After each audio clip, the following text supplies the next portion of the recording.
What if I told you the most devastating response to disrespect is not thunderous, not theatrical, not even verbal? It is silence. Not the silence of surrender, but the silence that unsettles, the silence that exposes, the silence that echoes louder than any speech. The Stoic thinker Epictetus once declared, "It's not what happens to you, but how you react to it that matters." Yet, here is the secret that rarely gets revealed. The greatest strength is not in reaction at all, but in the refusal to respond, in vanishing, in detaching, in making your absence sharper than any presence could ever be. When you are attacked with disrespect, your blood demands retaliation. Your pride aches to prove itself, to cut deep enough so that they never dare again. But this is the trap. The more you react, the more you validate their offense. True mastery is colder, calmer, infinitely more lethal. Stoicism does not call for passivity. It calls for command. And the highest command is this: withdraw what is most precious: your energy, your presence, your emotional access. That, more than any insult or confrontation, is what unsettles them.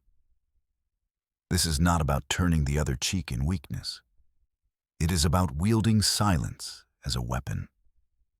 The kind of silence that leaves them haunted, staring into their own reflection without your voice to drown it out. The silence that forces them to wrestle with their shadow in the dark corners of their conscience. Epictetus reminds us, "No man is free who is not master of himself."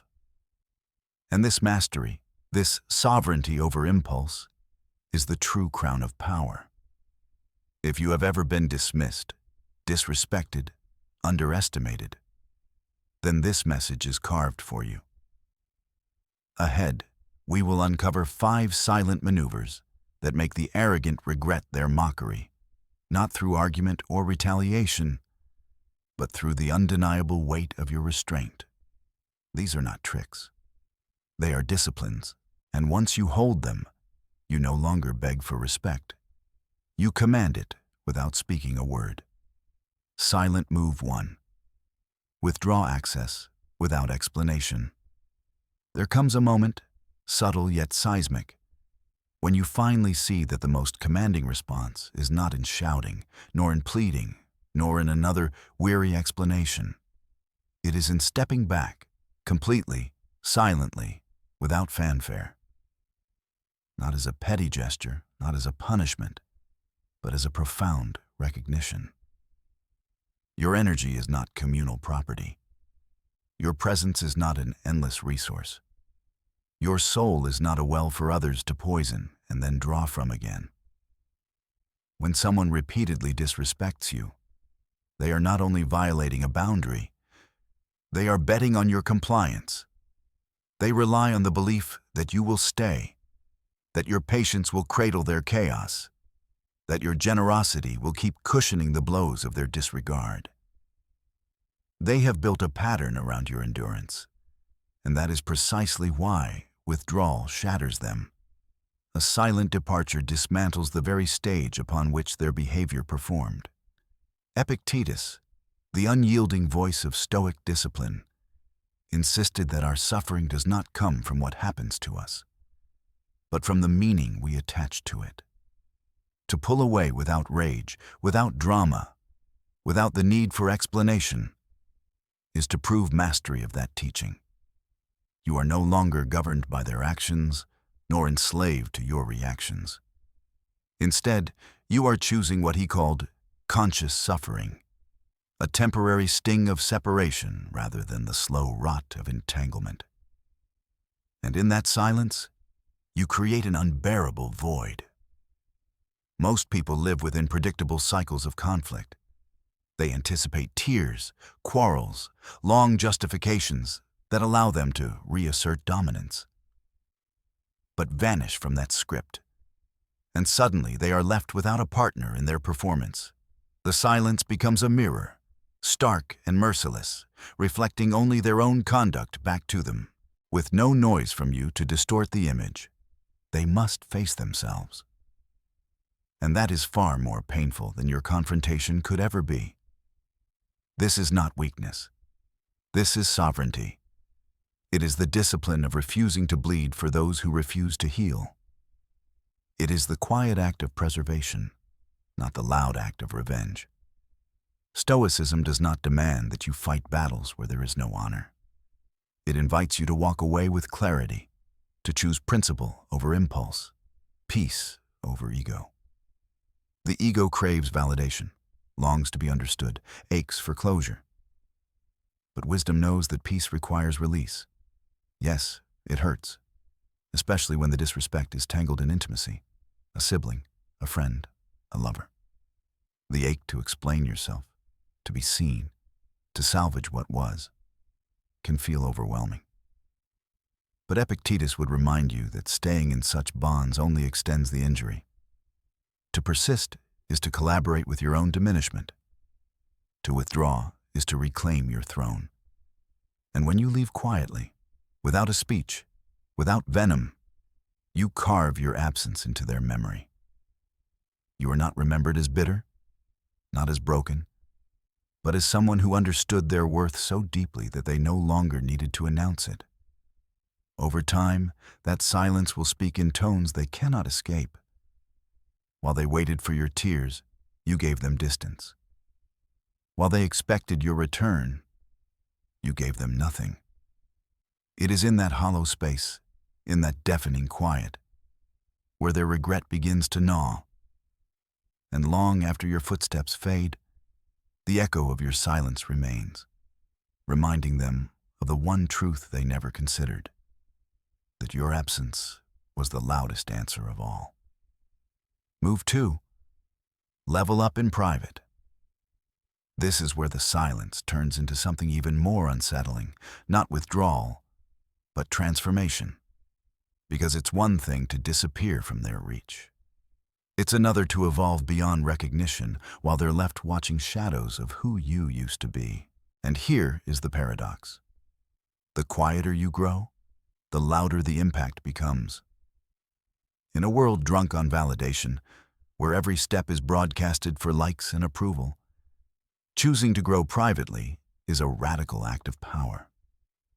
No announcements, no explanations, no stage lights, just disciplined, unseen progress. And this unnerves people more than any confrontation ever could. Why? Because those who doubted you depended on your stagnation. They needed you predictable, circling around their moods and their chaos. They relied on your pain to keep you present, your insecurities to keep you small. But what happens when you no longer orbit their world? What happens when you rise, not with noise, but with an inner stillness that cannot be touched? That's when the ground beneath them begins to tremble. Epictetus taught that the external, praise, insult, status, rejection, is irrelevant because it is beyond your control. The only true dominion you possess is over your own mind, your choices, your direction. And when you shift your energy away from proving yourself to others and into strengthening yourself in silence, you step into what the Stoics called real freedom. The chains of their opinions dissolve the moment you stop seeking permission to evolve. At first, they dismiss it. They tell themselves it's temporary, a passing phase, a mood. They expect your silence to crack, for you to return, for the cycle to repeat. But Stoic growth is not a phase. It is a shift so deep, it rearranges the foundation of who you are. And when consistency turns that shift into your new normal, their certainty begins to unravel. You are no longer performing on the emotional stage they built. You are no longer feeding them updates to measure your worth. You are gone from the spotlight they controlled. Yet your absence radiates more presence than your proximity ever did. Each day you pour into yourself. Quietly, steadily, invisibly. The silence grows heavier Because what they can't see, they can't dismiss. And what they can't dismiss begins to haunt them. This is the essence of move 2. You are not just walking away. You are rising in the kind of silence that shakes their soul. Not with applause, not with spectacle, but with the steady, undeniable power of private transformation. Move 3. Become emotionally unavailable. This is the move that unsettles people the most. Not because you vanished, not because you stopped explaining, but because they can no longer touch the one thing they always relied on: your emotions. For years, they thrived on your reactions. Your anger was their validation. Your explanations fed their ego. Your tears, your frustration, your constant effort to make them understand, those were the strings they pulled to keep control. But when you sever that connection, when you choose to no longer be emotionally available, the entire game collapses. Emotional unavailability doesn't mean you've turned to stone. It doesn't mean you feel nothing. It means you've built a boundary so strong that their behavior no longer has the power to shift your inner state. They shout, and you remain calm. They mock, and you remain still. They bait you, and you don't bite. It is the stoic art of detachment, removing the one thing they crave most: your emotional presence. Epictetus taught that no man is free until he masters himself. And this mastery begins in the battlefield of emotions. He reminded us that insults, slights, and betrayals are not what wound us. It is our judgments about them. The moment you decide not to grant those judgments power, you step into freedom. That is what emotional unavailability truly is: refusing to hand someone else the keys to your peace. And here's where the shift cuts deep. They will test you. They'll push harder, raise their voice, act out more recklessly, desperate to awaken the old you. But every calm glance, every silent shrug, every moment you refuse to be pulled into their chaos becomes unbearable for them. Because unpredictability terrifies those who once fed on your predictability. They no longer know how to control you. They no longer know who they're dealing with. This isn't apathy. It's discipline. It's choosing not to give your energy to a dynamic that only drains. It's learning that you don't owe them access to your joy, your sadness, or your pain. It's realizing that some people only want you emotionally available when it benefits them, not when it benefits you.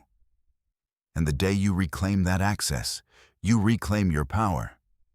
They will say you've changed. They will say you're cold. They will say you're distant. But that's because they no longer have the comfort of your availability. You're not cold, you're clear. You're not distant, you're free. And here's the paradox. The more unavailable you become to them, the more present you become to yourself. Your energy, once scattered, is now gathered. Your mind, once consumed by their storms, is now calm. Your soul, once tethered to their approval, is now anchored in its own peace. That is the third silent move. Not just walking away, not just growing in private, but removing the last weapon they had, the ability to shake your heart. When they can no longer reach you emotionally, they lose you completely.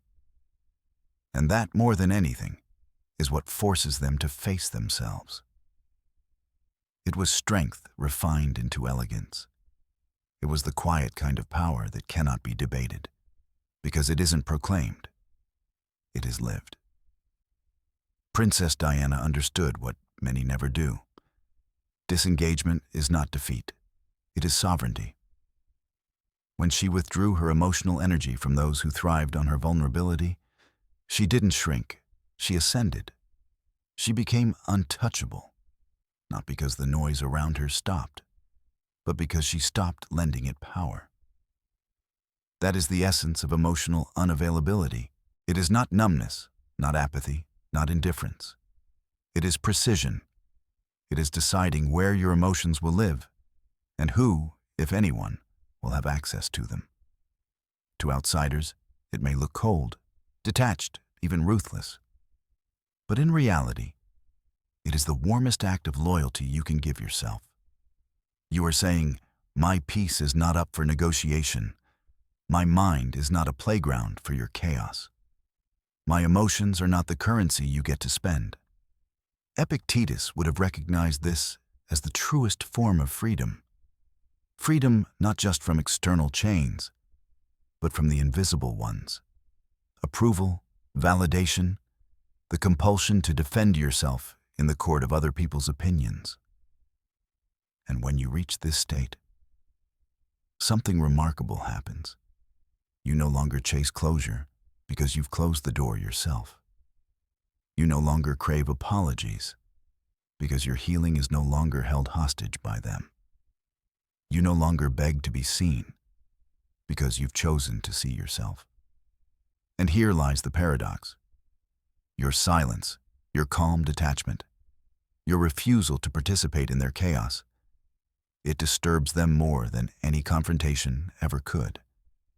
Their noise grows louder, yet your composure makes it sound hollow. Their attempts to provoke become frantic, yet your stillness makes them stumble. They expect the old you, the one who explained, defended, justified. But that version of you no longer exists, and in its absence, they come face to face with themselves. This is why emotional unavailability is not weakness. It is the art of conserving your strength for the battles that matter. It is the discipline of refusing to waste your spirit on unworthy arenas. And when practiced with consistency, it transforms not only how others see you, but how you see yourself. You begin to recognize that real dignity does not require a stage. Real power does not demand applause. Real freedom does not need validation. And once you have tasted this kind of freedom, you will never trade it back for chaos. Silent boundaries are not walls you build to keep the world out. They are gates you quietly choose to lock. They are the invisible lines that separate what drains you from what nourishes you, what distracts you from what elevates you. And unlike loud ultimatums or dramatic exits, silent boundaries require no announcement. They exist in your actions, in your absence, in what you no longer allow. Think about it. The people who once had unlimited access to you, who could pull your attention with a single text, a single insult, a single manipulation, they suddenly find themselves shut out. Not because you explained why, not because you made a scene, but because you decided differently. You no longer show up to every fight.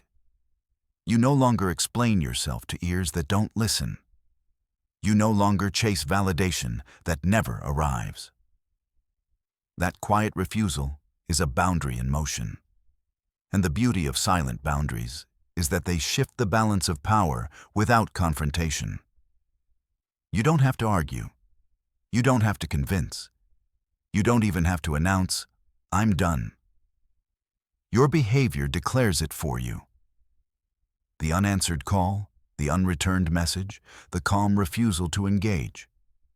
These small acts create distance that speaks louder than rage ever could. They teach people something words never will. Your access to me is not a right. It's a privilege. Epictetus would say this is the truest form of discipline. Control not over others, but over yourself. Because boundaries aren't about punishing them, they're about protecting you. They're not about proving a point, they're about preserving your peace. And once you learn to set them silently, without explanation or guilt, you reclaim an incredible power. The power to choose who and what enters your inner world. And here's the part no one expects. When you start living this way, people notice. They may not understand it, but they feel it. The ones who thrived on your reactions feel the void. The ones who fed off your availability taste the absence. Some will be confused. Some will be frustrated. A few might even respect you more. But the outcome doesn't matter, because the boundary was never about them. It was always about you. That's why silent boundaries cement your transformation. Detachment may free you, but boundaries protect you. And when the two work together, you become untouchable, calm, steady, and unshakable in a world addicted to noise. It's that you've changed the rules of access. The doors they used to walk through without knocking are now closed, and there is no key except the one you decide to hand out. That's the essence of silent boundaries. They are not declarations, they are decisions. And once those decisions are made, they don't require rehearsal, explanation, or defense. They simply exist, shaping your life in ways words never could. What unnerves people most is the calmness of it.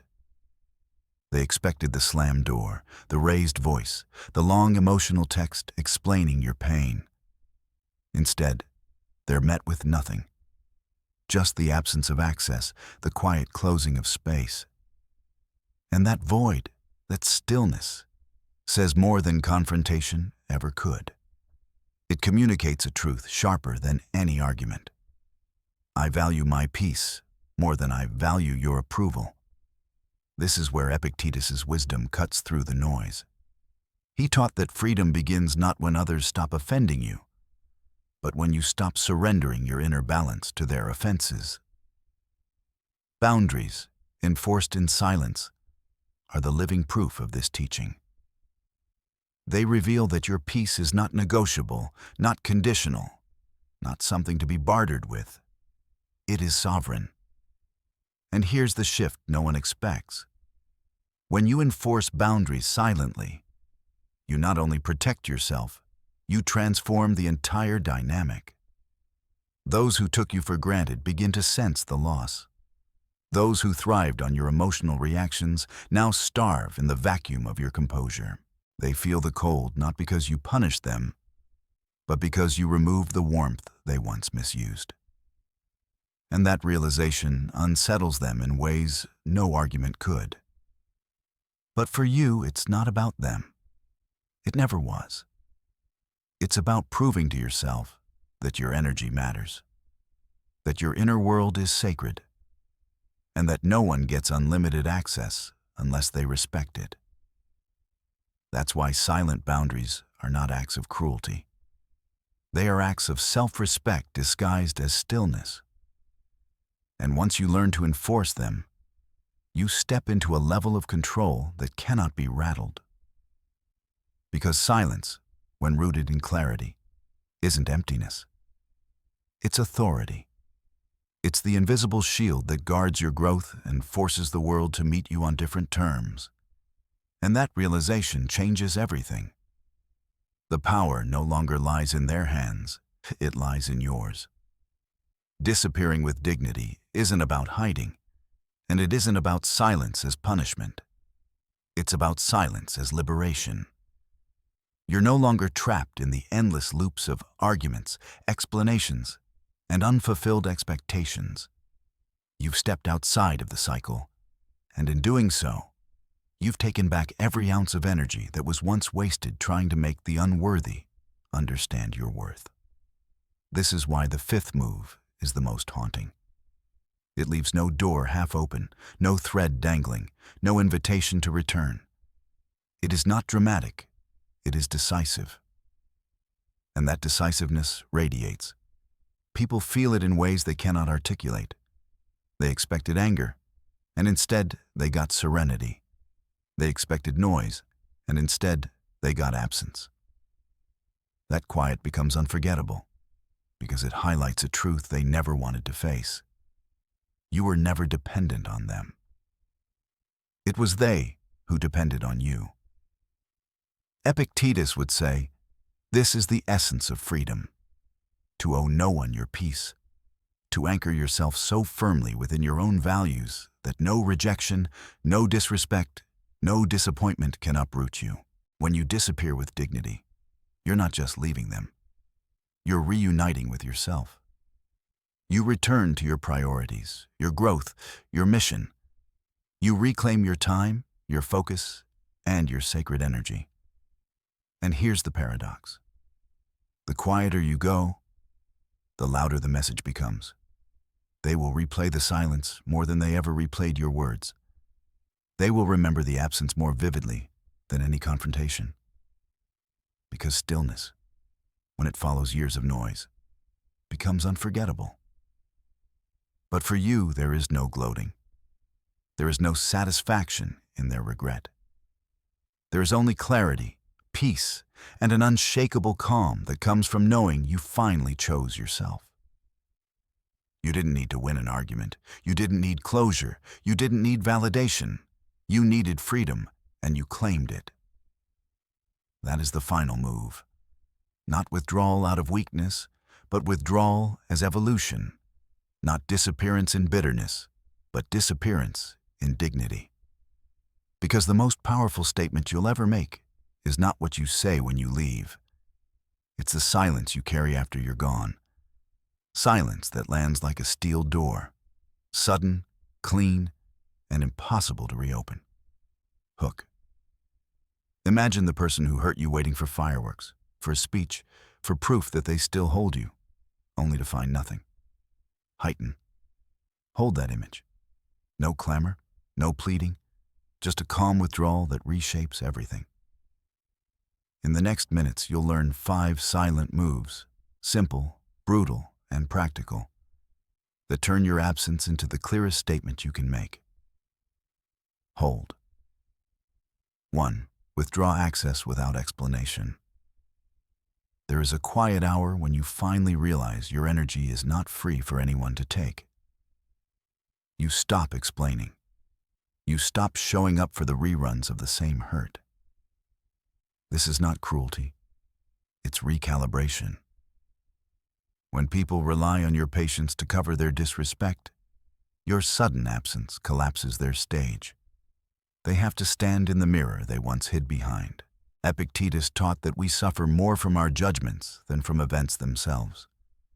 Pulling away, calmly and without spectacle, means you choose a small sting now over a slow poisoning later. You do not dramatize the exit, you make the exit decisive. The message is simple. Your access was a gift, not an entitlement. 2. Level up in private. Growth without an audience is more threatening to others than any public revenge. While they wait for a reaction, you read, train, heal, plan, and build. You stop orbiting their moods and create your own gravity. The people who counted on your predictability will claim it's a phase. Let them. Stoic freedom is the refusal to let external applause or derision shape your inner work. Quiet, steady improvement rewrites who you are more effectively than 1,000 declarations ever could. You don't prove, you become. Over time, your silence carries the power of a life rearranged. 3. Become emotionally unavailable. This is not hardening into stone or cutting off feeling. It is choosing who gets the keys to your heart. When you no longer hand over your anger, your explanations, or your tears to those who use them like levers, you remove their last tool. They will test you, louder, meaner, more absurd, because the old script has gone missing. Your calm is not coldness. It is control. Your steadiness makes their antics look small and desperate. In mastering your inner state, you become free, not because people stop being cruel, but because their cruelty can no longer move you. 4. Enforce boundaries silently. Boundaries do not require long speeches. They are shown by what you stop doing. Stop answering messages that always end with your exhaustion. Stop saying yes to invitations that drain you. Stop explaining why you need space. The people who truly care won't demand a justification. They'll respect your limits. Those who benefited from your lack of lines will feel the loss. The quiet closing of doors is a stronger teacher than any lecture. It reveals the value you place on your own peace. This is discipline, not pettiness. It reshapes your world without theatrics. 5. Disappear with dignity. When somebody repeatedly refuses to honor you, your final move is not to shame them publicly, but to reclaim yourself privately. Leave without a grand exit, without final words meant to wound. Walk away as if you are returning home to something that was always yours: your time, your focus, your inner work. Your absence then becomes a mirror they can't avoid. They feel the empty seat, the missing name on the group chat, the silence where your laughter used to be. Epictetus taught that the truest freedom is mastery of the mind. This disappearance is not abandonment. It's a reunion with your priorities. The gap you leave is not meant to punish. It is meant to protect. Across these 5 moves, there is one steady rule. Choose yourself before you choose reaction. Withdraw access, grow quietly, protect your heart, lock gates without fanfare, and when necessary, leave with grace. Each step is simple. Each step is hard because it asks you to resist the immediate satisfaction of being seen and instead invest in the long satisfaction of being whole. You will feel the urge to explain. You will feel the temptation to prove. Say nothing. Your silence will do the work. His is not a manual for coldness. It is a map for self-respect.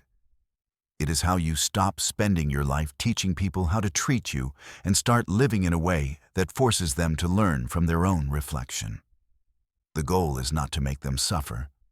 The goal is to stop suffering for them. When your calm replaces your argument, when your absence outlasts their excuses, you will find a freedom that loud victories never buy. My silence is my strength,